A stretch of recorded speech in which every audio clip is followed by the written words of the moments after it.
Thank you for joining us for this video update. As you know, we're wanting to communicate basically anything that's new and any major decision, any major movement with all of you as often as we possibly can. This week we'd really like to be able to focus on just a couple things that are really important that we have this week been able to move into. One of those has to do with the Saturday night service, and the second one has to do with the structuring of our staff. If you have to be able to run at a fast pace here, please know that you can ask us any question that you would like at a question and answer time after the second service this Sunday as well as the following Sunday. We're going to be available to be able to talk with you about really anything that's going on, but particularly these topics that we're going to talk about here. I've invited Dan and Caleb to join with me to talk about the Saturday night service, and then Dan and Brad will join with me as we talk about the staff. So thank you for joining us, and let's jump into the conversations. Folks, we'd like to simply update you about one of those important decisions that we've really made this week, and that is that we have decided that we're going to bring the Saturday evening worship service to a close on the last Sunday of February. You'll have an opportunity to be able to interact with us actually this Sunday and the following Sunday, which is some informal question and answer times after the second service. But we wanted to give you a little bit of an update about that right now. I know it's a conversation that has gone on for quite a while. When I first got here, you guys had been talking about it for really a good amount of time. And I was simply brought into that discussion, not because it's an interim issue, but because it's an important question for the overall vision of the church. Let's talk a little bit about that. I know there is a sense of loss. I know even for me, I recognize that there's some things I just really enjoy about Saturday night service, and so I'm losing a bit. I feel that in my heart, and yet in my head I actually know it's the right decision to make for the vision. I think you guys are very aware of that loss too. Yeah, I think the loss comes from the fact that this is such a relational thing. And the folks there have really voiced that they have felt a growing together while growing closer to the Lord. And, it's almost like a large small group in a sense. Yeah. And so I think that really drives some of that loss that we're feeling while, like you said, we still know that this is the direction we should head because it's been a conversation for quite some time and we've gone through a lot of process with it. That's a really good observation, Caleb. And I mean, you're aware that it's a loss. You guys have been talking with folks. How do you see that? Yeah, actually, when I first came to Calvary in 2019, that was the service that my family connected to for the first 18 months of our time, and it's a love. It's really a joy. The folks there, it's wonderful to be in the chapel setting, to know most by name, and to have that sense of being known. And yet, as you alluded to, the question of what's healthiest for Calvary Church on the whole has led us to the question of what's the healthiest arrangement for our services, for our worship services, for several years, going back even to when I first came on. In the last 18 months, some of those questions became more relevant. We saw that the number of folks participating on Saturdays was changing. We had some wonderful children's volunteers and staff, those leaders together. They worked at offering children's ministry on Saturday evenings, but it wasn't sustainable. We recognized that at the beginning of last year. And then the number of folks that were gathering, we were being dwarfed in our auditorium, so we brought it into the chapel setting. And since that time, it has developed into this really sweet eye-to-eye, face-to-face gathering. But since August, we've averaged around 64 folks, and all of those movements led us to the question of is this more relevant now than it's ever been to ask the question, should Calvary Church be hosting a Saturday night worship service? You used that question even in the process of is this relevant now? I really like the way that both of you were both involved with this. You got with really about a fourth of the folks who attend Saturday night, just genuinely asking them to kind of enter into the conversation before we ever made it. And you really learned a lot about that. I know you got with a number of folks. Yeah, and there were some really great stories of connection, of feeling connected to the people of Saturday night service, and people really feeling like that's their space, and it's a really good thing. But even in those conversations, without any prompting, I heard folks starting to almost brainstorm and envision themselves engaging deeper with the just ministries at Calvary Church. So I heard one person say, yeah, I've kind of been wondering. And so then I thought, maybe I could come to first service and then I could engage with Encore. And it's like there's just depth. I had the pleasure of talking with folks who could see connection. I also talked with a few who connecting on Sundays will be hard. And in a moment, I'd like to talk about what we'd like to make possible for those folks. Yeah. But that, Caleb, what you just touched on is one of our primary reasons for asking the question in the first place. I really do believe that the health of Calvary Church is going to continue to increase and even more so as we have more people together more frequently. As more of Calvary Church gathers in the same moment more often, that life, almost like spring coming, is the future that I see for this movement.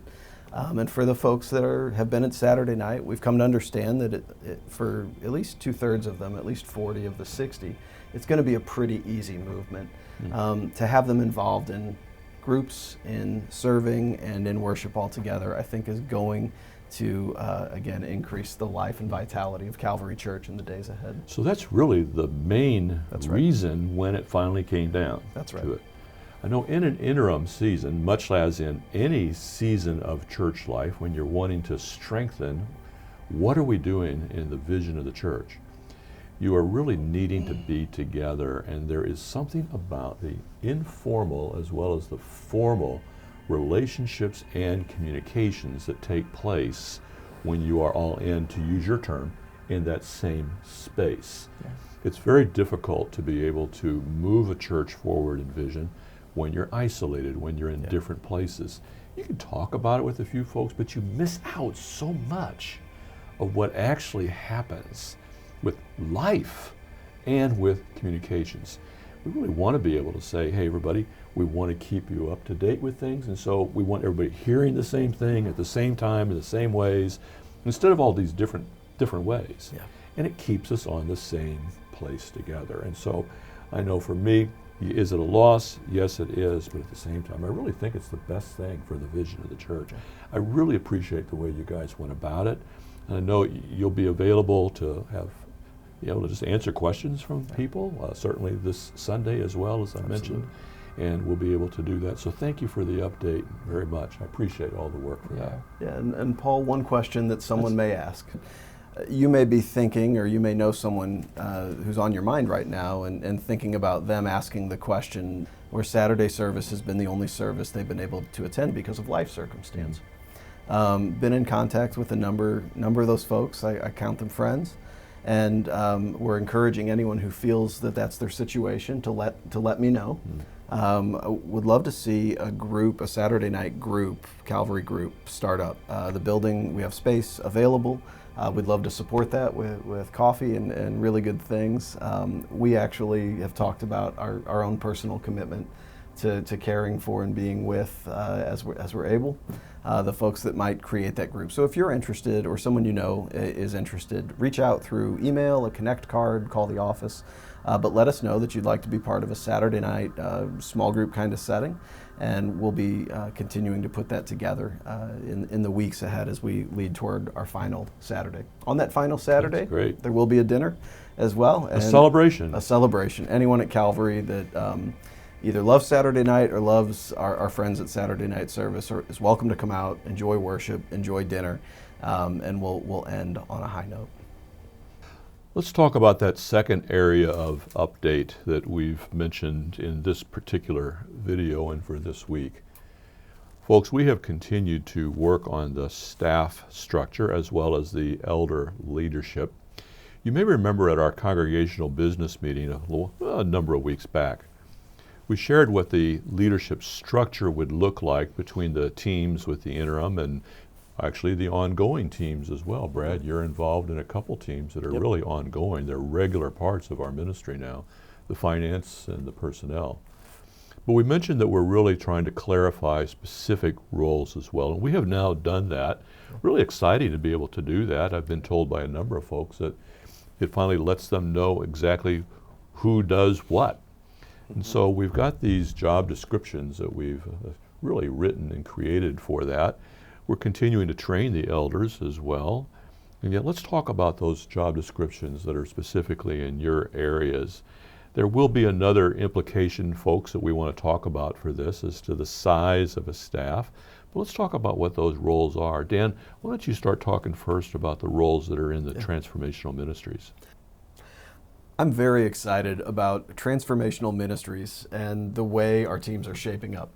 So as you know, and church, as you know, our three major commitments, inspiring worship, meaningful connection, and irreplaceable impact, is where we're heading this year. And so we've set up our teams to support and to be leaders in these critical pieces.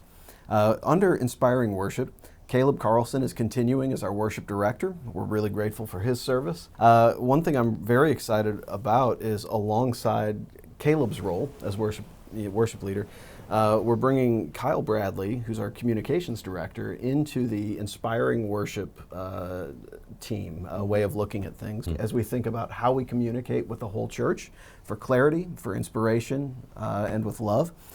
We also have our teaching team that's continuing. Now, Paul, you lead the teaching team. It's very much a team orientation, though. And we love being a part of that, and so we're really grateful. So that is inspiring worship from the staff structure side. When it comes to meaningful connection, a meaningful connection touches, by definition, every person at Calvary, but we have looked for a way to be strategic in how we're connecting.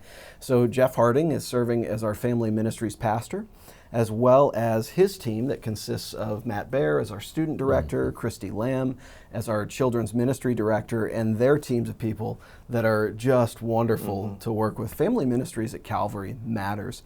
We want to see not just every kid and every student, but every parent and even every grandparent as well, and see Christ in each other and encourage growth. I have a bit of news that I'm very excited to share. Rachel Sheets is going to be our adult ministries director at Calvary Church from this day forward. And we are so grateful for Rachel's leadership in women's ministry over the past year and a half. She's an incredible leader, very gifted. But in the days and weeks and months ahead, her role is going to expand in a pretty significant way. She's got wonderful teams of women who are continuing women's ministry and taking on more leadership there. She'll be focusing on small groups in this year, providing support, encouragement, structure. And all adult ministries at Calvary Church that are led by people in the church, key leaders in our church, will be supported, encouraged, and loved on by Rachel. We're so grateful for her leadership. That's an exciting piece to this. I am so excited to work with her. She's on my team, guys. So just remember, I won big here. We also have two parts of meaningful connection that at this time aren't staffed, but that doesn't mean that they're not happening. Pastoral care. Pastoral care right now is happening by a collaborative effort of our elders and ministry directors, and the three of us as well, where when you submit your prayer requests and that, we are in contact and caring for our church. Yeah, and can we just say thank you real quick to Joe Cox for this past year, kind of stepping in as a volunteer to really spearhead that. Jeanette Sexton on our administrative team is helping to kind of cover some of that work as well. Oh my goodness, it's been a team effort, and it's so cool to see the church. So really, for folks to really know, care is still going to happen. Yep. That's right. Even though there may not be an individual there, we are committed to doing that as a whole team. That's right, as a team and as a church. And if you'd like to get involved, let me know. We'd love to bring you on to the team. We also, finally, in Meaningful Connection, want to have an eye for hospitality. How do people experience our building, experience each other, experience our services? And I'm really excited to be looking at hospitality through some of these interim teams, the visioneering process that you've got us on, and the way that we're shaping the way we gather, doing that together, elders, staff, congregation, all together, asking and answering those questions. And finally, irreplaceable impact. Church, as you know, irreplaceable impact is a pillar of Calvary Church. The way we're involved in our community and in our world in the name of Jesus really matters. And it's a commitment that I believe we do very well. Matt Miller is continuing as the Community Ministries Director. We're so grateful for Matt and his teammate Chad and their leadership over all of our community ministry programs, as well as their droves of volunteers that make incredible ministry happen. Sure. And then lastly, I am very excited to share that on March 1st, Calvary Church will be benefiting from a new missions director. Jacob Shuttle, who's been on the team for 10 years, has an incredible heart for missions and for a church that does mission together. Jacob is going to begin serving as the missions director after he returns from sabbatical, which is well-deserved and well-earned. So be praying for Jacob now, and when he returns on March 1st, reach out and thank him for the work that he's going to be doing in the days ahead with missions. So, Brad, your team has really been put together now as well. Talk a little bit about that. Yeah, so I get to lead the strategic operations team, which is really just a catch-all for all of the behind-the-scenes support ministries that help to equip and empower the ministry leaders on your team, Dan. Brad, I need you and I need your team. And Yes. I'm so grateful for you. Yeah, so I love the people I get to work with. They have such a heart for the vision and the mission of the church. Strategic operations consists of several things. So we have all of our finance operations, and so we have Susan Schaefer, Gary Toth. They've been serving as our accounts payable people for a long time. They've done a great job. They're incredible at what they do. They have a heart for the mission. They have a heart for you, church. Christy Lamb and Tina Ficken work with our accounts receivable team, and so they count the money, they count attendance, they just have a blast doing all of that, but they're incredible to work with. We have a new position that we've just created called the Office Systems Director, and so Carla Sharfensky, who's been on our team for a number of years in a few different roles, she's going to be stepping into that leadership position just to give some oversight and direction to the systems that make Calvary run. She is incredible at the training that she does, that she provides for other team members. She'll be helping provide some leadership for our accounts receivable team, and she's just incredible team member for Calvary. IT is another area of strategic operations. Nate Stile is our IT director. He's been in that role for about a year now.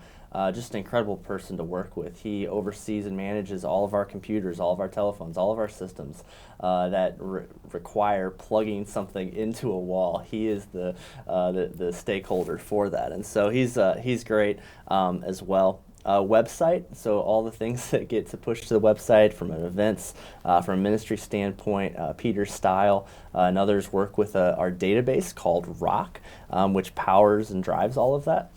Carla and other members of our team are involved there as well. HR is another area of strategic operations. Calvary is a church, but we're also a place of business. And so we want to make sure that the way our employees relate to one another is legal and is right and is good. And so HR is an area. And then we have internal communications. And so we want to make sure that we're communicating externally with the congregation well. But we also want to make sure that we're communicating internally well too, so that whenever you in the church, maybe you call in or you ask one of our staff members what's going on, we want to make sure that everyone on our team is aware of what each other does and what's going on, so that we can help connect you to all the things that God is doing. So that's just a brief snapshot of strategic operations. Facilities is involved there as well. So our facilities director, Corey Hansen, and Stacy Simpson are our facilities admin. We want to make sure this is a place that's safe and secure and clean and is inviting for anyone and everyone who joins us. Brad, I love that your team has a bias toward yes. Yes. Toward figuring out ways to empower, it's not just empowering staff, it's empowering the church. It's empowering everybody. Thank you. Yeah. So it's interesting, it may be surprising for some of you to realize really the size of the staff. It just takes a larger staff to be able to move a larger church forward. That's true not just for Calvary, but it's true for really all churches. Yeah. There's almost this bell-shaped curve if you get into the sizes of churches, but yet the issue of the size of the staff has, as you both know, and as folks as you know that as well, that has been a question for a while now. Now, folks, about a year ago when Nancy Moore first gave her report to you after some number of things happened here at the church, you may have remembered that one of the recommendations by Nancy was that the church really review and evaluate the appropriate size of the staff in order to fit the church size. It's something that every church has to do. There's not one church in the country that doesn't have to think about what is the right size of a staff, and how are we staffing in order to be able to move a vision forward. The elders, of course, tackled that. They talked about it at several occasions, and we have been continuing to consider those things, especially the more difficult pieces of that say, okay, we've looked at the budget, we've looked at the requirements for the vision, what actually is mission critical.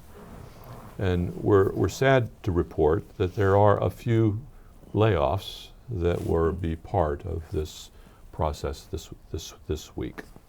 Let me tell you a little bit about the process for how we've gone through with that. We wanted to be sure that we took care of the individuals who were going to hear this news that, your role is coming to a close here at the church. And so it's very important to us to be able to think about how much time do we give these folks. We don't want to just do this quickly. We want to be able to give them enough forewarning and enough support and time to be able to look for other positions. We also wanted to be able to say what kind of relational connection is needed. And so we've talked first with the individuals. That was my job. Mm-hmm. So I've talked with these individuals. They all know that already. This is not their first announcement.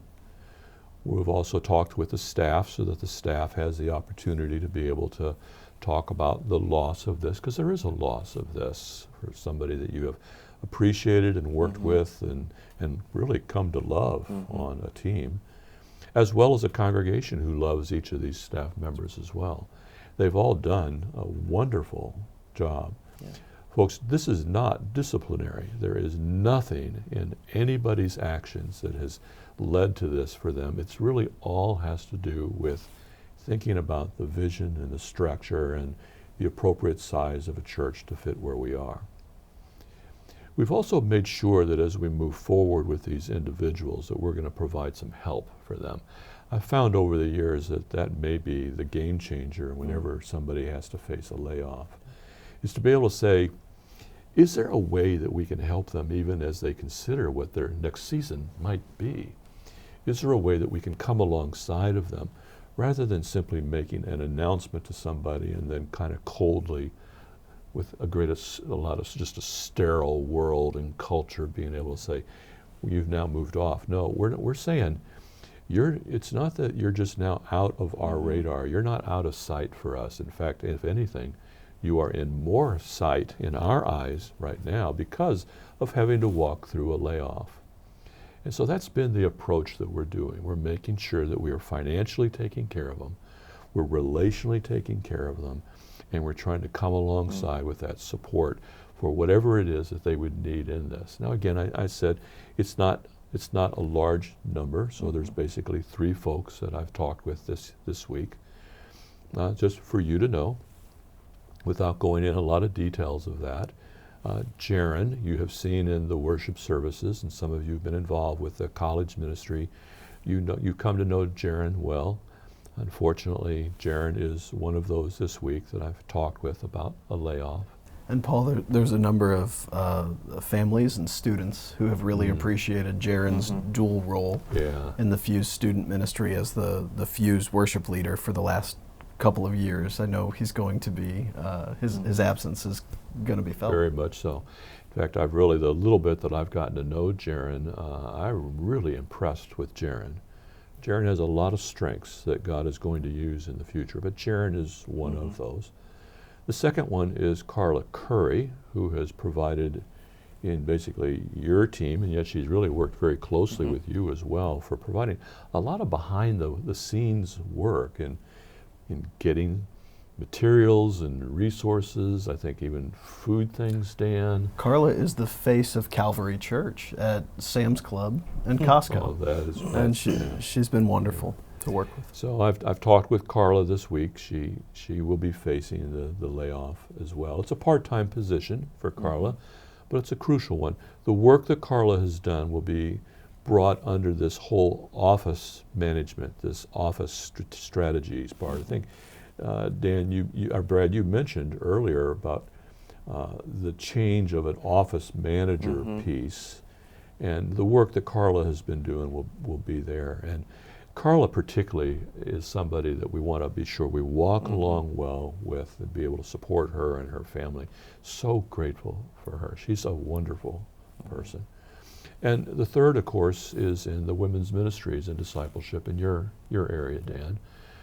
Jane has been very involved with women's discipleship. Some of you are, in fact, in some of the connect groups that Jane has been managing. You may even be in a discipleship group or a one-on-one discipleship relationship with Jane. Jane has a love for that. Now, it's a little bit different for Jane. Jane actually has two roles here at the church. She's keeping one of those roles in your team, Brad, in being able to say, we really want her still in that not just facilities piece, but that outdoor, the landscaping, the grounds work. So incredible. I mean, y'all have you see the fruit, literally the fruit of her work on a weekly basis. Especially you think of like Easter and the way that the campus just pops with color and beauty. Jane just has such a heart for that and a gift. Yeah. And I know I didn't realize that much, that the beauty that I see is pretty much for she and Jerry and some others. So she's going to keep that role. In fact, that role is increasing. We've added 4 more new hours to that per week in order to be able to provide what we need, again, for mission critical issues here, both in the landscaping and in the facilities. But it's that discipleship part that will be part of the layoffs. And we're very grateful for what Jane has done. And again, we want to walk right there with Jane. We want none of this to be something that is demeaning to anybody. And certainly we do not want it to be in any way abusive or hurtful. There is a hurt because it is a loss of a position, as any of you who have walked through that with your own company. There's a loss there, and yet we want to be able to come right alongside for that. So folks, those are the roles, those are the individuals whose work here at the church will be changing. And please, if you know them, please find them and thank them for what they have done. Compliment them for the service that they have provided, because it has been a marvelous addition and benefit to the vision of this church for, in some cases, quite a long time. And so we certainly want to walk with them. If you have questions about the layoffs, if you have any questions about even in process, please feel free to join us at these meetings. It's really after the second service on Sunday this week, as well as the following week. And we will, to the best of our abilities, without breaking any confidentiality, we want to be able to walk with them with the same confidentiality that we would you and you would with your own company where you work. We want to provide that because that's a loving piece. But if there's any explanation or any help, we would certainly be willing to answer any of those questions. So those are the topics that we have wanted to be able to share with you this week. So the Saturday night service, and then of course this structuring, the job descriptions that we are so excited about, and then the sad part of a layoff, and yet we are absolutely committed to walking with these folks. Again, we wanted to give this to you. Join us, please, to ask any question about any area of the church. When we meet on the next 2 Sundays, we'd be glad to sit down and talk with you. We'd be glad to answer those questions. And we look forward to seeing you at church on worship and at some of these meetings coming up. Thank you, everybody.